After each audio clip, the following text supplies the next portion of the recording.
राजस्थान के अंदर अगले साल 2023 में चुनाव है और इसी को लेकर के बीजेपी और कांग्रेस दोनों ही पार्टियां अपनी पूरी ताकत के साथ में अभी से मैदान के अंदर जुटी हुई है। एक तरफ राहुल गांधी की भारत जोड़ो यात्रा राजस्थान पहुंचने वाली है, दूसरी तरफ बीजेपी ने पलटवार करने के लिए अब जन आक्रोश यात्रा निकाली है। और इसी को लेकर के आज हमारे साथ में स्टूडियो के अंदर बीजेपी की जिला मीडिया प्रभारी शिल्पी सैनी मौजूद है। तो शिल्पी जी, स्टूडियो के अंदर आपका स्वागत है। शिल्पी जी, आज बात करेंगे दोनों ही मुद्दों के ऊपर, एक तो चुनावी प्रक्रिया के ऊपर, कांग्रेस के ऊपर, और वहीं आप ये जो यात्रा निकाल रहे हैं, इस यात्रा का आखिरकार उद्देश्य क्या है। तो सबसे पहले तो ये बताइए कि ये जो जन आक्रोश यात्रा निकाली जा रही है, इसका उद्देश्य क्या है। बिल्कुल, मैं बताना चाहूंगी कि जो आज कांग्रेस को 4 साल पूरे हो चुके हैं, लेकिन आप देख रहे हैं राजस्थान का कितना विकास हुआ है। विकास के नाम पर केवल विकास का धज्जियां उड़ी हुई है दलितों के खिलाफ। पहली बात तो जो 4 साल में दलितों को जो अपने आरक्षण के लिए, अपने आगे बढ़ने के लिए, राजनीतिक हो, आर्थिक हो, सामाजिक हो, हर क्षेत्र में उसको आगे बढ़ने के लिए आज वो लाचार है, मजबूर है। आप बताइए दलितों के लिए कांग्रेस सरकार ने क्या किया है। आज दलित लाचार है। तो दलितों के खिलाफ अपराध में, दलितों के खिलाफ अत्याचार में कांग्रेस देश में नंबर 2 बना हुआ है। कांग्रेस सरकार ने राजस्थान में रहते हुए हमारे राजस्थान को दलितों के खिलाफ अत्याचार में नंबर 2 का स्थान अभी देश में हमारा बना हुआ है। दूसरा, अगर देखा जाए तो आप भारत जोड़ो यात्रा कर रहे हो, समझ रहे हो, ये मेरे को मजाक लग रहा है कि एक तरफ तो आप अपनी ही पार्टी के लोगों को गद्दार बोलते हो और दूसरे दिन हंसी का पात्र तो तब बनता है जब वो दूसरे दिन कोई आता है और उनके दोनों के हाथ पकड़ के और ये बोलता है कि ये है राजस्थान। तो आप बताइए, ये तो हंसी का पात्र है। 4 दिन पहले आप किसी को अपनी ही पार्टी के नेता को गद्दार बोलते हो और 4 दिन बाद उसी के साथ फोटो अपलोड करते हो। तो इसका क्या मतलब है? ये जनता को बेवकूफ बनाने के साधन है। दूसरा, मैं आपने अभी बिल्कुल सही बात कही कि राजस्थान के मुख्यमंत्री अशोक गहलोत और सचिन पायलट को लेकर के लगातार लड़ाई चल रही थी और कल केसी वेणुगोपाल ने दोनों का हाथ पकड़ करके खड़ा किया और कहा कि ये राजस्थान के बड़े नेता हैं। तो आप इससे अनुमान लगा सकते हैं कि एक तरफ से पहले उनको गद्दार कहा जाता है और दूसरी तरफ भारत जोड़ो यात्रा के लिए दोनों का समर्थन। इसीलिए पुलकित जी आज ये बाध्य है, भारतीय जनता पार्टी बाध्य है कि हमको जन आक्रोश यात्रा निकालनी चाहिए। और लेकिन इसमें सवाल तो यही है ना कि जन आक्रोश यात्रा निकाली जा रही है, तो इसमें आक्रोश आखिरकार क्या है? क्या जनता के साथ में सही में ऐसा आक्रोश देखने को मिल रहा है जनता के? आप देखिए, मजाक समझ रखा है। बलात्कार की घटनाओं में नंबर 1 राजस्थान। आप देखिए महिलाओं में जो अपराध, इतने ज्यादा अपराध हो रहे हैं, उसके बाद पुलिस प्रशासन का जो बिल्कुल रवैया जो आप देखा जा रहा है कि मतलब उनको स्ट्रिक्टली अगर भारत सरकार पेश किया जाए, अगर उनको आतंकियों को जो अपराध कर रहे हैं उनको दंड दिया जाए, कठोर से कठोर दंड दिया जाए। तो आप मुझे बताइए, बलात्कार के मामलों में राजस्थान नंबर 1 है कि नहीं है? आप देख रहे हो महिलाओं के खिलाफ अत्याचार में दिन प्रतिदिन दुगुनी वृद्धि हो रही, कम होने की बजाय दुगुनी वृद्धि हो रही है। तो ये राजस्थान सरकार के उसमें हो रहा है ये सब। और हिंदुओं के धार्मिक स्थल को आज निशाना बनाया जा रहा है। आपने देखा था खाटू श्याम जी में वो जो बात हुई थी, वो राम की मूर्ति को बिना उसके द्वार पर से हटाना, ये धार्मिक स्थलों को, जो हिंदू के धार्मिक स्थल है, उनको निशाना बनाया जा रहा है। आप बताइए, रोजगार की बात की जाए तो युवाओं को रोजगार के मामले में आप बताइए मुझे कितना रोजगार मिला है। आज युवा तड़प रहा है। एमपी बहुत अच्छी डिग्रियां लेता है, एमबीबीएस की और जो भी एमए, तो वो आज बहुत मतलब दुखी है। वो किसको बोले? राजस्थान सरकार कितने रोजगार के साधन उपलब्ध करा पा रही है? आप बताइए मुझे। शिल्पी जी, आप कह बिल्कुल सही रहे, लेकिन कहीं ना कहीं चुनाव जैसे जैसे नजदीक आते हैं वैसे ही बीजेपी का एक ही मुद्दा होता है। क्या मुद्दा होता है? कि राम नाम, धर्म के नाम पर वह चुनाव लड़ते हैं। तो इस बार भी आपका वही देखने को मिल रहा है कि बीजेपी चुनाव जो लड़ रही है वह धर्म के मुद्दे के ऊपर नहीं। देखिए, बीजेपी का एक ही सिद्धांत है, सबका साथ, सबका विकास, सबका प्रयास और सबका विश्वास। अगर आप इसको धर्म से जोड़ोगे तो ये बिल्कुल गलत है। बीजेपी का हमेशा उद्देश्य रहा है कि सबका साथ और सबका विकास हो।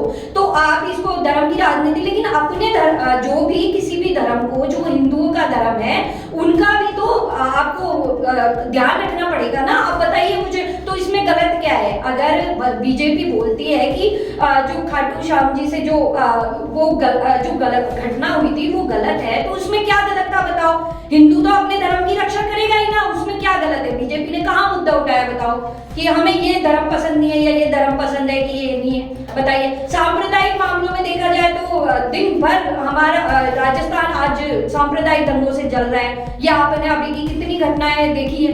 भ्रष्टाचार के मामलों में देख लीजिए आप, दिन प्रतिदिन भ्रष्टाचार बढ़ रहा है। तो क्या हो रहा है ये 4 साल के शासन में, ये क्या हो रहा है राजस्थान सरकार में? आपने भी रोजगार की बात करी थी, तो आपको बता दूं कि अब जो मुख्यमंत्री अशोक गहलोत है राजस्थान के, वह जो नया बजट पेश करने वाले हैं उसमें युवाओं को लेकर के ज्यादा अहम बातें लिखी गई। देखिए, तोतली घोषणाओं से कुछ नहीं होता, धरातल पे कितना काम होता है। ये सरकारी नौकरी है, मैं आपको बताना चाहूंगा। आज आप युवाओं को देखिए ना, कितना आप कह रहे हैं रोजगार के लिए युवा तरस रहे हैं, लेकिन गहलोत साहब जो राजस्थान के मुख्यमंत्री है वह तो लगातार प्रयास कर रहे हैं ना, वह तो युवाओं को नौकरी देने के लिए बात कर रहे हैं। मुझे तो ये बताइए ना, जो उनके जो 4 साल के शासन में कितनी अच्छी घटनाएं, आप गिना दीजिए मुझे कि केवल घोषणाएं हुई है या फिर कुछ धरातल पे भी कुछ हुआ है? आप मुझे बताइए। किसानों को कर्ज माफी के वोट बैंक के नाम से उनका लेने के लिए कर्ज माफी के नाम पे कितना ठगा गया था, आप बताइए। भ्रष्टाचार के मामले देख लीजिए आप, रोजगार में युवाओं को ठगना देख लीजिए, महिलाओं पे अत्याचार देख लीजिए आप, हिंदुओं पे अत्याचार देख लीजिए, क्या नहीं हो रहा है आप बताइए मुझे। बिल्कुल सही कह रहे हैं आप, राजस्थान के अंदर हो रहा है, लेकिन कहीं ना कहीं गहलोत सरकार युवाओं के लिए काम कर रही है। लेकिन अभी भी कहीं ना कहीं जो ये भारत जोड़ो यात्रा राजस्थान के अंदर मौजूद होने वाली है, पूरे राजस्थान के अंदर ऐसा कहा जा रहा है कि सबसे अच्छा जो युवा पीढ़ी है वह इसके अंदर जुड़ेगी और इसका समर्थन करती हुई नजर आएगी। एक तरफ भारत जोड़ो यात्रा, दूसरी तरफ मैं बताना चाहूंगी भारत जोड़ो यात्रा में जो पिक्चरें सामने आ रही है, मैं बताना चाहूंगी भारत जोड़ो यात्रा में जो पिक्चरें सामने आ रही है, भारतीय जनता पार्टी हमेशा अपने संस्कारों का ध्यान रखती है कि हमें पब्लिक प्लेस पे क्या कैसे संस्कार, हमें कैसे पिक्चर लेनी है, या किस तरीके से हमें अपने आप को रिप्रेजेंट करना है। ये भारतीय जनता पार्टी में कहीं देखा हो तो बताइए आप। आज रोज ये हास्य का पात्र बने हुए हैं, बताइए आप पब्लिक प्लेस पे कैसे कैसे पिक्चर्स अपलोड कर रहे हैं? आपका कहने का मतलब क्या है कि कैसी कैसी पिक्चर अपलोड करें? क्या हम आधुनिक है, लेकिन संस्कारों का हमको ध्यान रखना चाहिए कि नहीं रखना चाहिए, बताइए। बिल्कुल आपका कहना सही है। ऐसी भारतीय जनता पार्टी की एक भी पिक्चर आप बता दीजिए जो मुझे इस तरीके के अंधानुकरण की कोई फोटो।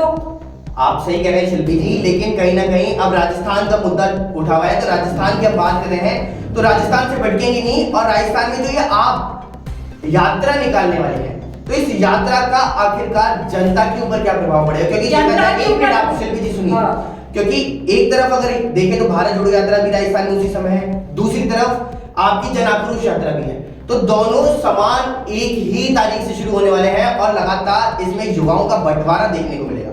तो क्या लगता है राजस्थान की तरफ से आपको इसका समर्थन मिलेगा या नहीं मिलेगा? बिल्कुल, मैं बोलना चाहूंगी जो आज ये जन आक्रोश यात्रा निकाली गई है वो राजस्थान के विकास के लिए ही निकाली गई है, क्योंकि जो मैं आपको कैसे बताऊंगी, आप 4 साल के पूरे चैप्टर को खोल के बता दीजिए मुझे कि कहीं भी कोई भी इस सरकार से खुश है कि नहीं है। आप मुझे ये बताइए, राजस्थान सरकार में न महिलाओं के लिए काम हुआ है, न बच्चों के लिए काम हुआ है, न युवाओं के लिए काम हुआ है, न किसानों के लिए काम हुआ है, सांप्रदायिक दंगे बढ़े हैं, आज राजस्थान चल रहा है और ये जो बलात्कारी है उनको कठिन से कठिन सजा नहीं दी जा रही है। तो ये सब क्या हो रहा है, ये सब क्या है, बताइए आप मुझे। बिल्कुल आपका कहना सही है, राजस्थान चल रहा है, पेट्रोल और डीजल की वृद्धि देख लीजिए आप, पेट्रोल और डीजल की वृद्धि आम जनता की। आप पेट्रोल डीजल को इससे मत जोड़िए कि अगर आप पेट्रोल डीजल को जोड़ेंगे तो केंद्र सरकार के ऊपर भी निशाना सीधा सीधा सा जा रहा है कि आप लोगों ने आटा दाल चावल इनके ऊपर भी टैक्स राजस्थान सरकार की बात कर रही हूँ। नहीं, राजस्थान सरकार की बात करें तो आपकी केंद्र के अंदर भी सरकार है और केंद्र सरकार ने अभी आटा दाल के ऊपर भी टैक्स लगाया, तो आप उसके ऊपर क्यों नहीं बातचीत करते? क्यों नहीं पेट्रोल डीजल के मुद्दों पे बातचीत की जाती है? राजस्थान से ही नहीं पूरे केंद्र के अंदर जब देखा जाए तो वैट और टैक्स दोनों ही कम नहीं किए जाते। सबके जो युवा है, जो रोजगार के साधन है, युवाओं को, किसानों को, सबको साथ रखकर चलने का काम लगातार कर रही है, प्रयासरत है। और वो अपने काम में सक्सेस होगी, सफलता पाएगी, ये मैं आपको लिख कर देती हूँ, गारंटी देती हूँ। बिल्कुल, अगर किसानों के हक में बात की जा रही थी तो आप खुद जानते हैं कि अभी 2 साल तक कंटिन्यू किसान आंदोलन चला था दिल्ली के अंदर, तो ये क्या था फिर? क्या किसानों के हक में पहले बात नहीं करी थी जो 3 कृषि कानून? देखिए, राजस्थान सरकार ने वोट बैंक बढ़ाने के लिए अपने जो किसान हैं उनको बिल्कुल ठगाया है, रोजगार के लिए युवाओं को ठगाया है, भ्रष्टाचार के मामले बढ़े हैं, दलितों को ठगा है, आज ओबीसी अपने अधिकारों के लिए, अपने आरक्षण के लिए आज इतना निर्दयी हो गया है, मैं क्या बताऊं आपको। मतलब बिल्कुल वो लाचार हो गया है, उसको नहीं मिल पा रहा है अपना आरक्षण। आज सैनी समाज आरक्षण कर रहा है, तो ये सब क्या है, क्यों नहीं उसकी मांगे को पूरी किया जा रहा है भाई? बताइए। अब आप बोल रहे हैं कि हम ये सरकार ये कर रही है, वो कर रही है, तो बताइए ना कहाँ कर रही है, बताइए। क्यों नहीं कर रही है? आपने बात कर रहे हैं तो फिर मैं आपको बताना चाहूंगा कि केंद्र के अंदर देख लो आप, केंद्र सरकार लगातार किसानों के विरोध में हो रही थी, तभी किसान लगातार 2 साल तक आंदोलन के लिए बैठे हुए थे। इसके बाद में पेट्रोल की बात अगर केंद्र से की जाए तो पेट्रोल के ऊपर कोई जवाब नहीं आता है। साथ ही कोई टैक्स के ऊपर बात की जाती है तो टैक्स के ऊपर कोई भी जवाब नहीं आता है। नोटबंदी हुई, नोटबंदी के बाद में 2000 के नोट मार्केट से गायब हो गए हैं, लेकिन अभी तक उसका जवाब सामने नहीं आया कि आखिरकार ये नोट कहाँ गए। तो आप दीजिए इनका जवाब। मैं बिल्कुल आपको देने को तैयार हूँ। देखिए जो बीजेपी के जो अपने सिद्धांत है, और बीजेपी अपने सिद्धांतों की बात मत करिए, आप सीधा जवाब दीजिए। आप सीधा जवाब दीजिए कि इन सवालों के ये जवाब होंगे। मुझे बताइए, आज भारतीय जनता पार्टी के अलग सिद्धांत है, संस्कार है, हर चीज है, विकास के नाम पर ये सिद्धांत संस्कार तब काम आते हैं जब आप जनता के लिए काम कर रहे हैं, लेकिन जनता के सवालों का अगर आप जवाब नहीं दे रहे तो ये सिद्धांत और ये कैसे काम आएंगे, आप बताइए। नहीं, मुझे ये बताइए कि आज केंद्र सरकार जो भी काम कर रही है, वो चाहे वो रोजगार के लिए, आज जो महिलाएं हैं उनको आज सिलेंडर का उपलब्ध कराना, उनको धुआं मुक्त करना, आज जो आवास योजना है वो ये मोदी जी की तरफ से लाना, आज बालिकाओं के लिए काम करना, ये मोदी सरकार ही तो कर रही है भाई। कौन कर रहा है बताइए आप मुझे। बिल्कुल आप तो मैं ये बोलना चाहूंगी कि जन आक्रोश रैली बिल्कुल करनी चाहिए, क्योंकि हम राजस्थान की महिलाएं भी इसके लिए बिल्कुल सक्षम है करने के लिए, और हम इसके समर्थन करते हैं पूरा। चलिए शिल्पी जी, आपका कहना सही है कि राजस्थान की जनता लगातार प्रयास कर रही है कि हमें हमारे मुद्दों को लेकर के निजात मिलती हुई नजर आए, हमारे मुद्दे सुनने वाला कोई हो, और इसी के लेकर के आप ये यात्रा भी निकाल रहे हैं। तो अब देखने की बात ये रहेगी, क्या भारत जोड़ो यात्रा या फिर राजस्थान के अंदर ये जो जन आक्रोश यात्रा है, इन दोनों में आखिरकार जनता ज्यादा समर्थन किसका करती हुई नजर आएगी, इस पर हम आप सभी को हमारी अगली रिपोर्ट में जरूर बताएंगे। तो फिलहाल इस रिपोर्ट के अंदर बने रहिए न्यूज़ 18 के साथ। नमस्कार।